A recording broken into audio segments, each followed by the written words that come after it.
আসসালামু আলাইকুম রহমতুল্লাহ। Master solar বিডির পক্ষ থেকে আপনাদের সকলকে জানাচ্ছি আন্তরিক শুভেচ্ছা, কৃতজ্ঞতা, অভিনন্দন। আশা করি আপনারা সকলেই ভালো আছেন। আলহামদুলিল্লাহ, আমিও ভালো আছি। এটি পার্বতীপুর ভাইয়ের তৃতীয় ইনভার্টার। কথা না বাড়িয়ে আসুন ইনভার্টারটি খুলে ফেলি। আসলে মোটামুটি ইনভার্টারটা খুবই ভালো। ইনভার্টারের মধ্যে দেখেন রিলে লাগানো ছিল, এই কারণে ইনভার্টারটি আসলে নষ্ট হয়েছে। আমরা রিলেগুলো না বুঝেই হয়তো অনেক সময় লাগাই ফেলি। আসলে রিলে থাকলে সেই ইনভার্টারটি টিকবে না, এটাই স্বাভাবিক।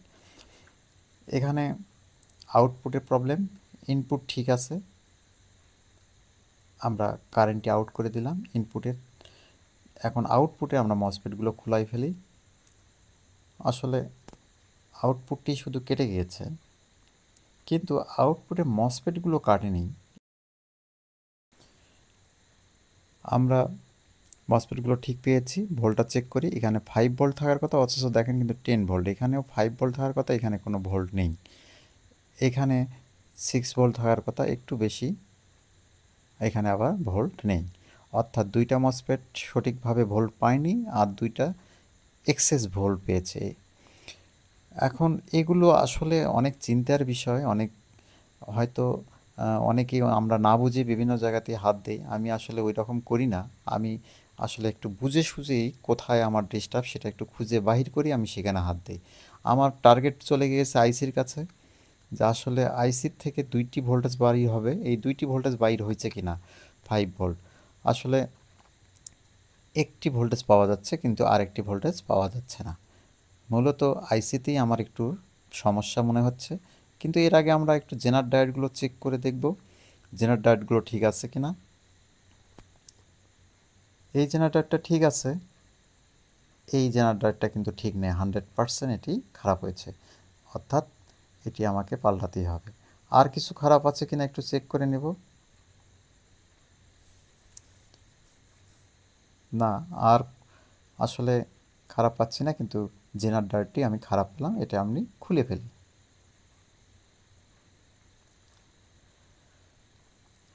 জেনার ডায়োডটি খুলে ফেললাম, 100% জেনার ডায়োডটি খারাপ। ঠিক আছে, আমরা ওটা পরে লাগাবো। রেজিস্ট্যান্সগুলো চেক করে দেখি, রেজিস্ট্যান্সগুলো ঠিক আছে। রেজিস্ট্যান্সগুলো ঠিক আছে। হ্যাঁ, অনেক সময় জেনার ডায়োডের কারণেও ভোল্টেজটি ড্রপ হয়ে যায়। আমরা রেজিস্ট্যান্সগুলো চেক করে দেখতেছি, ট্রানজিস্টরগুলো চেক করে দেখতেছি যে এর মধ্যে কোনো খারাপ আছে কিনা।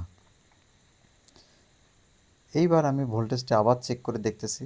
একটি পিনে ভোল্টেজ বাইর হয়েছে, কিন্তু আরেকটি পিনে কোনো ভোল্টেজ নেই।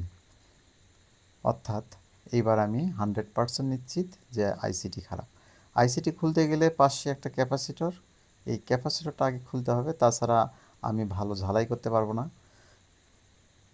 ক্যাপাসিটরটা আমরা খুলে পরে আবার লাগাই দিব। ক্যাপাসিটরটি খুলে ফেললাম। এখন আইসিটি খুব সাবধানের সহিত আমরা খুলব, বেশি করে রাং দেব, তাহলে আইসিটি খুলবে সহজেই।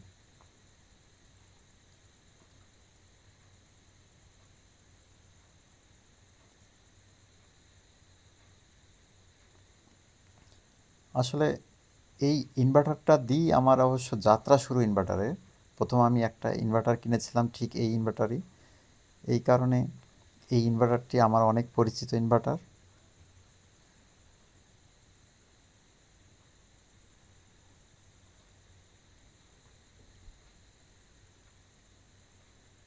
আইসিটি খুলে ফেললাম।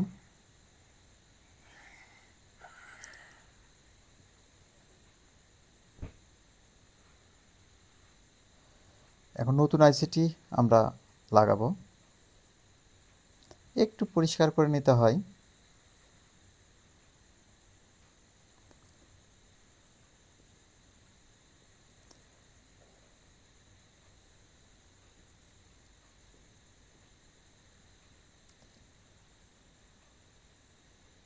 এখন আইসিটি সুন্দরভাবে পিনগুলোর সঙ্গে মিলাই বসাই নিব। আইসির কিন্তু মার্কিং থাকে, যে পাশে মার্কিং আছে সেই মুখটি সেই পাশে রেখে আমরা বসাবো। অর্থাৎ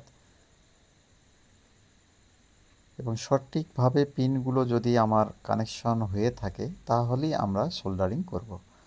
প্রথমে এক পাশে একটু সোল্ডারিং করে নেব।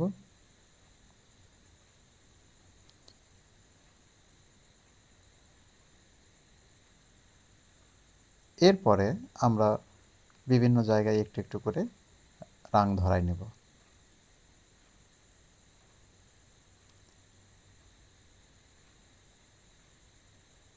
এখন বেশি করে রাং দিব, আমরা রাং দিয়ে রাংটা গলায় নেব।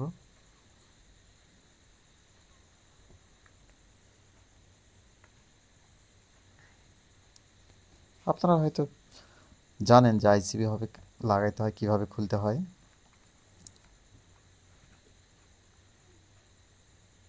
আপনাদের নষ্ট ইনভার্টারগুলো আমার কাছে পাঠিয়ে দিতে পারেন।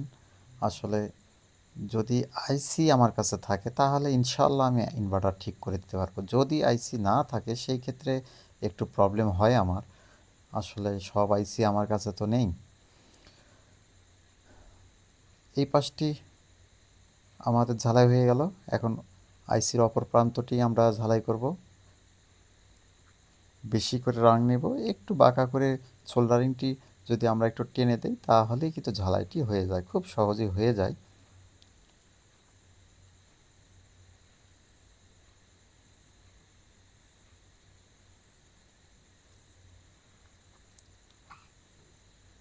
ইনশাআল্লাহ আইসিটি লাগা হয়ে গেল। আমরা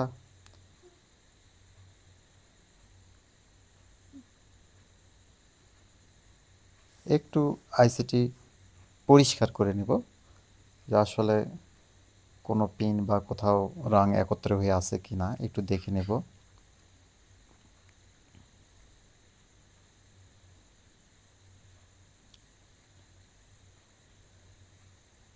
এবার জেনারেটরটি আমরা লাগাই ফেলি।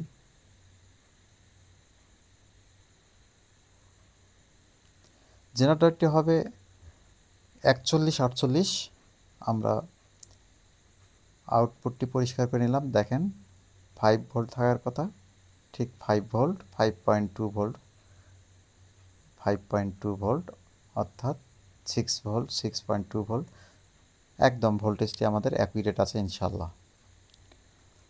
এখন আমরা নিঃসন্দেহে আউটপুট লাগাইতে পারি। হাই ভোল্টেও আমরা চেক করে নিতে পারি, নেগেটিভ পজিটিভ আসলে এই দুই পিনে হয়, এই দুই পিনেও নেগেটিভ পজিটিভ হয়। আর শেষের দুইটা মসফেটে শুধু নেগেটিভ থাকে, অর্থাৎ এখানে পজিটিভ প্রান্তটাই যায় না।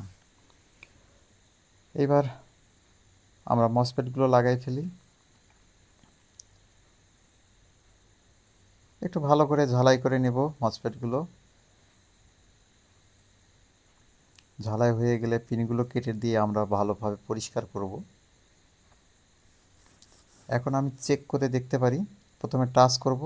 হ্যাঁ, মিটারটি একটু নড়লো, তার মানে হয়তো বা লক্ষণ ভালো। হ্যাঁ, 100% ইনশাআল্লাহ ক্লিয়ার হয়েছে। ভোল্টেজ অ্যাকুরেট একটু বেশি দেখাচ্ছে, আমরা ভোল্টেজটা অ্যাডজাস্ট করে নিতে পারি। এখানে ভেরিয়েবল আছে, ভেরিয়েবলের মাধ্যমে আমরা ভোল্টেজটি অ্যাডজাস্ট করে নিতে পারি। আসলে এই ইনভার্টারে কাজ করে অনেক শান্তি আছে। এই ইনভার্টারের 3টি আইসি আছে আলাদা আলাদা, এবং স্পেসটি বড়, খুব সহজে আমার কাছে এই 3টি আইসি আছে। অনেক ইনভার্টার আইসি আমার কাছে থাকে না। আপনারা আমার ভিডিও দেখেন, এই জন্য আপনাদের সকলকে কৃতজ্ঞতা জানাচ্ছি।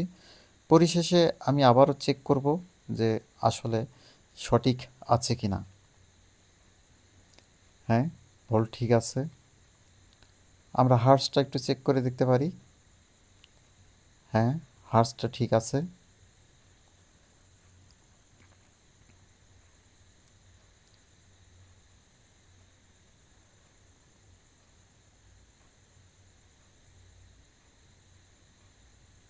হ্যাঁ, ঠিক আছে।